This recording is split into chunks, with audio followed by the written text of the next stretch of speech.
Hello students, I am Rishmi Vadwa, Assistant Professor of San Andrew Institute of Technology and Management.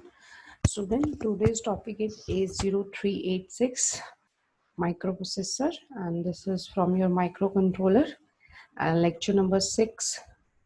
Student, in last class we discussed about 80286, about their architecture, about their modes, and about their interrupts.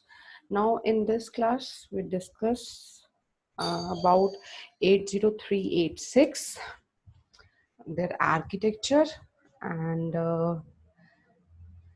their modes and their interrupts also.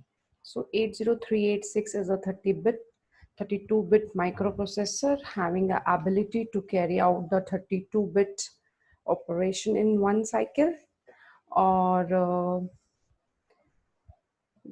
this is a 32-bit microprocessing having a 32-bit data bus, and it holds a 32-bit address bus. It supports a physical memory of 4 GB and a virtual memory addressability of 64 terabyte. It supports a variety of operating clock frequencies, that is 60 megahertz, 20 megahertz, 25 megahertz, and 33 megahertz. And it offers a 3-stage of pipelining, that is fetch, decode, and execute, as it supports simultaneously fetching, decoding, and execution inside the system.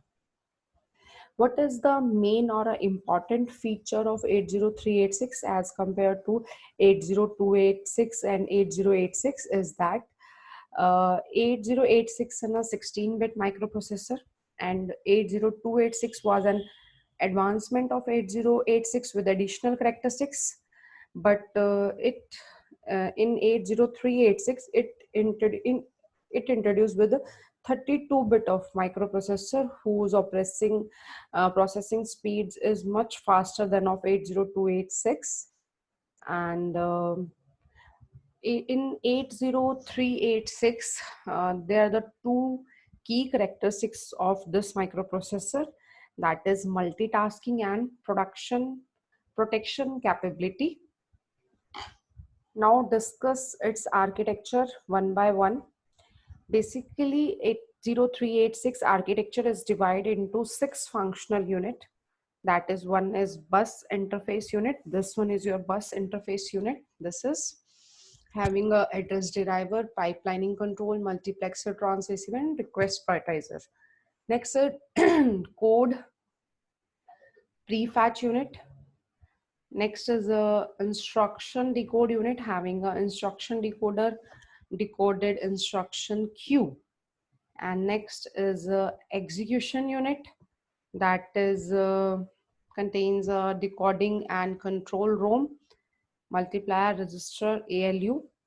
And next is this part, memory management unit, that is page, cache, register, adder, protection test unit. So divide into 5 or 6 functional units. Now discuss one by one their working. So first of all, bus interface unit. This is called BIU, that holds 32-bit bidirectional data bus as well as 32-bit address bus. Whenever a need of an instruction or a data fetch is generated by the system, then the BIU, means that bus interface unit, generate a signal for activating the data and the address bus in order to fetch the data from the desired address. The BIU connects the peripheral device through the memory unit and also control the interfacing of external buses with the coprocessor. Next is a code prefetch unit. This is the code prefetch unit. This unit fetches the instruction stored in memory by making use of system buses. Whenever the system generates a need for an instruction, Then the code prefetch unit, this unit fetches that instruction from memory and store it in 16 byte prefetch queue. इस 16 byte prefetch queue में store कर लेंगे. So to speed up the operation, this unit fetches the instruction in advance and queue store these instructions. The sequence in which the instructions are fetched and get stored in the queue depend upon the order they exist in the memory. Here, and as this unit fetches one double word in a single access, so in such a case it is not necessary that each time only a single instruction will be fetched, as the fetch instruction can be part of two different instructions. And whenever a need from data transfer is generated, the system bus, then immediately the code prefetches leaves the control over the buses. So the BIU, bus interface unit, can transfer the required data. But prefetching of instruction and storing it in queue reduces the wait for the upcoming instruction to almost zero. Now come to the instruction decode unit. This is instruction decode unit. We know that the instruction in the memory are stored in the form of bits. So this unit decode the instruction stored in a prefetch queue. Basically the decoder, this decoder changes the machine language into assembly language and transfer it to the processor for further execution. Instruction decode unit से जो भी instruction decode होगी वो हमारे execution unit में transfer हो जाएगी and machine code is transferred into the assembly language. Now come to the execution unit. The execution control the execution of the decoded instruction, and this unit has a 32-bit ALU that perform the operation over 32-bit data in one cycle. Also, it consists of 8 general purpose as well as 8 special purpose register. This is the register part. These are used for data handling and calculation of offset address as well. The decoded instructions are also stored in the decoded instruction queue. So these instructions are provided to the execution unit in order to execute the instruction. Now come to the MMU, that is memory management unit. This memory management unit divide into two important parts, that is segmentation unit and a paging unit. This parts perform a page cache, performs a paging unit or a segmentation unit. What do you mean by segmentation unit and a paging unit? Basically, segmentation unit play important role in a 80386. It offer protection mechanism in order to protect the code or a data present in the memory for application program. And what is the role of paging unit?